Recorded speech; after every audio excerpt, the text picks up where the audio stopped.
Tell me, Bob, you. Stay right here. Step back. When 9-year-old Lily Beckett stepped out of a restroom at a remote gas station in Tennessee, 3 words were scrawled across the back of her white t-shirt in black marker. Help me, please. She was betting everything on one fragile hope. That someone behind her would read it before the man who had taken her 4 days earlier turned around and realized what she had done. The one who saw it was Marcus Deacon Williams, 48, a former Army Ranger and road captain of the Southern Iron MC. He was pumping gas at the next island and happened to look up at the exact, life-altering moment.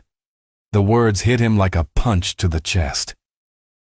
Less than 90 seconds after the man loaded Lily into a rusted brown van with no rear windows, Deacon had memorized the license plate, dialed 911, and made a decision that would pull him into a 40-mile highway pursuit. 12 of his brothers from the motorcycle club accelerated into position, forming a moving net around a predator, one who had no idea his small victim had just written her final plea for rescue on the only canvas she had, her own body. The Flying J off Interstate 40 was the kind of place that existed between destinations, where truckers fueled up for the long haul to Memphis, families stretched their legs on the way to Nashville, and motorcycle clubs occasionally rolled through on weekend rides. At 2:47 p.m. on a Saturday in late September, Deacon stood beside Pump 6, watching the numbers climb as his Road King filled. 24 years of military service were etched into his weathered face. The patches on his leather vest told his story. The Ranger tab, the Combat Infantry badge, and a POW MIA flag he had worn since the first brother he lost never made it home from Fallujah. Southern Iron MC wasn't a large club, about 40 members across 3 chapters, mostly veterans who had found one another after taking off the uniform, when the transition to civilian life proved harder than anyone had warned. That day, Deacon was headed to Cookeville for a charity ride benefiting veterans' mental health services. He had left Knoxville early to savor the quiet of the highway before meeting the group. The gas pump clicked off. As he replaced the nozzle, movement at the edge of the parking lot caught his attention. A man in his early 40s, average build, wearing a trucker cap and sunglasses despite the overcast sky, walked briskly from the convenience store toward an old brown van parked beyond the brighter lights. 3 steps behind him was a little girl, small, tangled brown hair, oversized white t-shirt, jeans stained at the knees, untied sneakers. Her head was down, shoulders hunched, arms wrapped tightly around herself as if trying to shrink out of sight. Deacon's instincts flared immediately. The distance between them wasn't the easy space of a father and daughter. It was the wary gap of prey tracking a predator.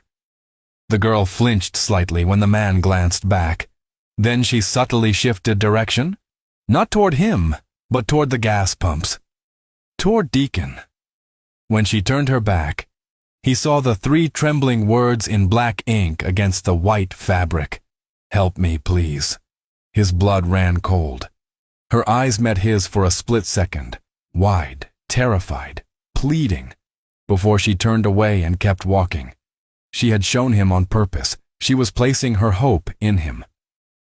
The van's sliding door opened. Get in, Sarah, we're late. The girl climbed inside. The door slammed shut. Deacon already had his phone out before the engine turned over. 911, what's your emergency? My name is Marcus Williams. I'm at the Flying J off exit 287 on I-40. There's an older brown van, no rear windows. Tennessee plate, 7 Alpha Charlie 491. A young girl was just put inside. She has "Help me please" written on the back of her shirt. I believe this is an abduction in progress. The dispatcher's tone sharpened instantly. As he continued describing the vehicle and the man, he watched the van roll toward the westbound on-ramp of I-40.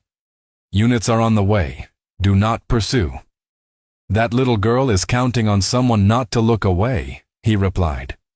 I'm not losing sight of that van. He texted his chapter president. Code red. Brown van, Plate 7AC491, westbound I-40 from exit 287. Approx 9-year-old girl wrote for help on her shirt. I'm in pursuit. Roll now. Block exits before Cookville. The Road King roared to life as he merged behind the van. 65 miles per hour, steady, controlled.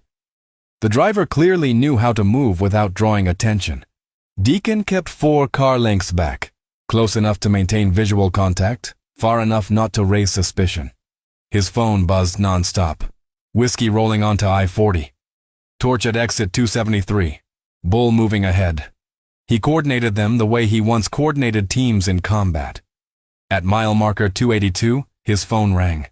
Detective Rivera, Tennessee Highway Patrol. Are you following a vehicle connected to a possible abduction? Yes, ma'am. You are not authorized to stop that vehicle. If the driver feels cornered, the child could be harmed.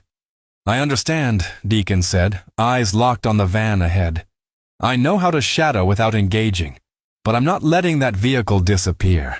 That little girl wrote her plea on her own shirt. I won't ignore that.